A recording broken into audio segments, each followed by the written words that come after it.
Hi, welcome to our ESOL program presentation. My name is Laura DeGatano.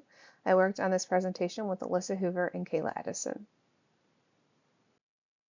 The first area that we are going to discuss is how do students qualify for ESOL. So the first step for a student to be qualifying for ESOL is to take what's called the Home Language Survey.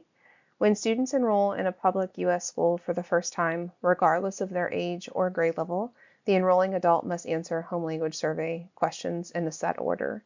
These questions come in a group of 3, and they were required by the Georgia Department of Education and are embedded into the OLR, which is the online registration, and in the paper enrollment form that is used by Cobb County School District. So again, the first step to qualifying for ESOL is taking that home language survey. Once the student has completed the home language survey, they will be given the WIDA screener. The home language survey questions is a group of 3 questions, and the first one would be which language does your child best understand and speak? Number 2 would be which language does your child most frequently speak at home? And number 3 is which language do adults in your home most frequently use when speaking with that child? For many years, when the answers to one of these 3 state-required questions was indicated that a language other than English was spoken, the student would be noted as having a primary or home language other than English. That's called PHLOTE, primary or home language other than English. That was considered a potential English learner, and they were screened for proficiency in English, but this is no longer the case. As of July 2023, the process has changed as follows. If the answer to all 3 of the home language survey questions are a language other than English or American Sign Language, the student is considered a potential EL student and must be screened at the local school, or for a middle and high school, referred to the IWC for screening. If the answer to responses of the 3 initial questions are a mix of English or other language, parents are usually asked to respond to a 4th home language survey question. So on this slide, you're going to see the procedures for how a student would be screened from the IWC in the way that that would go. It's important to know that the home language survey questions are supposed to be asked only once upon initial enrollment in the U.S. schools. The original response to the home language survey questions and the original screening conducted with the student first enrolled in the U.S. school legally determine their EL status, and that status follows the student when they enroll in any new district that they go to. However, the home language survey questions are often repeated when the student transfers to new districts. Problems can arise when the parents are inconsistent or indicate that only English when enrolling in a new district. This often results in not scheduling an English learner for ESOL support.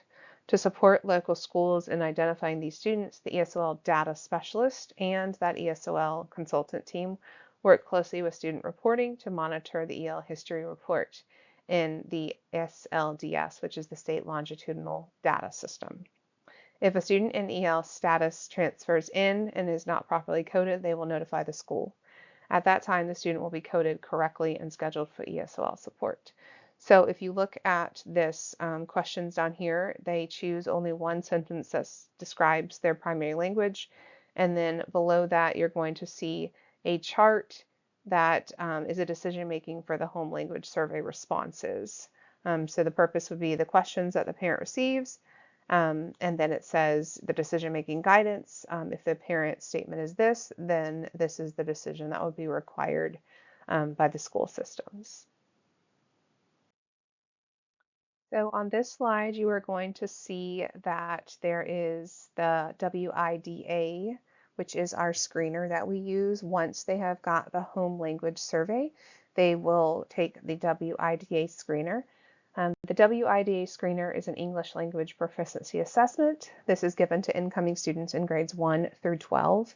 It is available in 2 different methods and modes. It's an online, but then it's also a paper and pencil test. There's also a separate WIDA screener for kindergarten that is only offered as a paper and pencil test. So as you can see, any scores below 5 will qualify that student. for the ESOL services. So it goes through per grades, all the way from 1st to 12, and then it says a cluster grade from that as well on the first test, and then it goes all the way for the 2nd to 3rd, 4th to 5th, 6th to 8th, and 9th to 12th. It's important to note that all public schools are required by law to screen potential EL students. Parents' permission is not required for this screening. Potential ELs in grades K to 5 are screened at the local school by the certified Cobb County School District teacher that have successfully completed that required WIDA screening certification and scoring training for each screener they will administer. The chart down there, as I said, details that the WIDA screener test is used for each grade level and how that test is used, noting that the only difference will be the kindergartners would only receive that paper and pencil test instead of the online version. So on the next slide, I'm going to explain how many students qualify for ESOL. I am going to explain that for the 3 schools that the 3 of us teach at. Kayla currently teaches at Murdoch. I teach at Timber Ridge, and Lissa teaches at Kennesaw Elementary School. So this slide is going to show the 3 schools. It's going to name the school, and then it's going to discuss the students that qualify per school, and then it's going to be the languages spoken, and then the number of teachers and the degrees that those teachers hold. So we're going to start with Murdoch, where Kayla works. At Kayla's school in Murdoch, there is 64 students that qualify for their ESOL program. The languages spoken are Spanish, Portuguese, Korean, Japanese, Nepali, Chinese, and Vietnamese. The teachers are 1 full-time teacher who has a bachelor's in elementary education, a master's in early childhood education, a specialist degree in curriculum and instruction, ESOL endorsement, reading specialist endorsement, and a teacher support specialist endorsement. The next school is the school that I teach at, Timber Ridge. Timber Ridge has 39 students that qualify. We have a pretty diverse group of students that speak Spanish, Portuguese, Korean, Japanese, Chinese, Dutch, Farsi, Vietnamese, Hebrew, and Hindi. We have 1 full-time teacher who is an education specialist of teacher leadership. She's an ESOL endorsement, and she's currently enrolled in the Georgia's Best program to get her doctorate. The last school is going to be Kennesaw, and that is going to be where Alyssa teaches. Her school has 21 students that qualify for ESOL in kindergarten. There's 28 in 1st grade and 19 in 2nd grade. The languages spoken is Spanish. Speakers from Mexico, Spain, Guatemala, Argentina, Nicaragua, Venezuela, Honduras, El Salvador, Colombia, Norway, and the US. The Portuguese speakers are from Brazil. The Vietnamese speakers are from Vietnam, and the Japanese speakers are from Japanese. That school has 1 full-time ESOL lead and 7 classroom teachers who are endorsed in ESOL. The full-time lead has a Bachelor of Science in Communication and is certified in childhood education. Along with her ESOL endorsement, she earned her degree from Florida State University, where she got a degree in early childhood education, her early childhood certification from Kennesaw State University, and her special education certification from Georgia State University. She also got her ESOL endorsement from Cobb County in Metro RESA. So our next slide is going to be commonly used TESOL related acronyms. And again, these are from Murdoch, Timber Ridge, and Kennesaw Elementary. On this slide, you will see the acronyms. There are 12 listed below, with the top 6 being the most commonly used phrases you hear amongst teachers. So those are ESOL, English for speakers of other languages, ESL, English as a second language, TESOL, Teachers of English as a Second Language, ELL, English Language Learner, and EL, English Learner, and ML, Multilingual Learner. You can continue reading the rest, but I just wanted to highlight the top ones that we feel were most commonly used within our school. You can see down below we're all very familiar now with the WIDA screener and the access test as well that our students are currently taking or about to take. And now I'm going to go over the standardized assessments used to determine English language proficiency.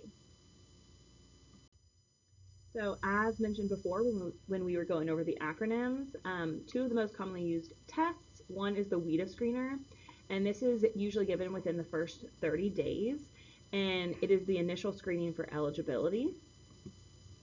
And then the next test is the access testing, which is administered in January or February, and it is a test given to measure the growth in language proficiency. So my students are actually being tested on that currently right now, and it's been really fun to see their growth. Next up, we're going to talk about what language support delivery models are used within our three schools. So first up, we have Timber Ridge. They use the pull-out, push-in, and the innovative model. You can see here that their teacher is part-time, so she has less flexibility to use the guidance from the district. Their ESOL teacher usually pulls students out of the classroom unless there's a majority within that classroom, and then she will push in. And when it comes to the innovative program, it depends on if the classroom teacher is ESOL endorsed. And at Murdoch Elementary, you can see K through 3, they have one funded segment that is 45 minutes, and in grades 4 through 5th, they have two funded segments that are about 50 minutes each. So for Murdoch, for their pull-out method, it's exactly that. She's going to pull out students from the classroom, and she says ideally from all different classrooms to teach them in a small group. If that teacher is going to push in, she works with the collaborating teacher and it kind of helps align things. And she likes to group kids with similar needs. And similar to Timber Ridge, if they're going to use that innovative approach, the teacher has to be ESOL endorsed. It's going to be reduced class size, and they are going to scaffold the instruction and develop language and literacy throughout the day. And Kennesaw Elementary has similar approaches with the pull-out, push-in, and innovative. Our pull-out method is going to be the most commonly used method amongst our kiddos and our teacher at our school. They are grouped based on their ability, and they each are there daily for about 30 minutes. Our push-in method is again when there is a large group of kiddos in that class, and it's at a specific time every day. And our innovative program, again, that teacher has to be ESOL endorsed, and they have to have a level proficiency score of 3.5 or higher. Next, we're going to discuss the content and language standards used to guide instruction for multilingual learners. So our ESOL teachers, they use a large range of research-based activities to really enhance that vocabulary and literacy development. And specifically to Cobb County, our ESOL kiddos, they use the Vista Higher Learning Program, and at Kennesaw Elementary, our kiddos use Imagine Learning Language and Literacy Program, and that's one tool that they use, especially if they were flagged on a Mira in the red. Instead of going on iReady, they have to be on Imagine Learning. The teachers are going to scaffold their learning and use differentiated activities to best support the students. Again, that differentiation piece is really going to come in from their proficiency level. And a lot of the support is going to come from pre-teaching, using visuals, sentence frames, etc. And then when it comes to formative practices, they're going to, again, have those visual supports and then tools such as word banks to help support them. And our ESOL teachers are really going to use those WIDA standards to guide their instruction. So our key language domains are narrate, argue, inform, and explain. But we incorporate opportunities for listening, speaking, reading, and writing within each language domain. But again, the ESOL students are expected to attempt as much as their language ability will allow in the grade level standards. Next, we'll be talking about how the ESOL teacher will be collaborating with the homeroom teacher to best serve the needs of the students.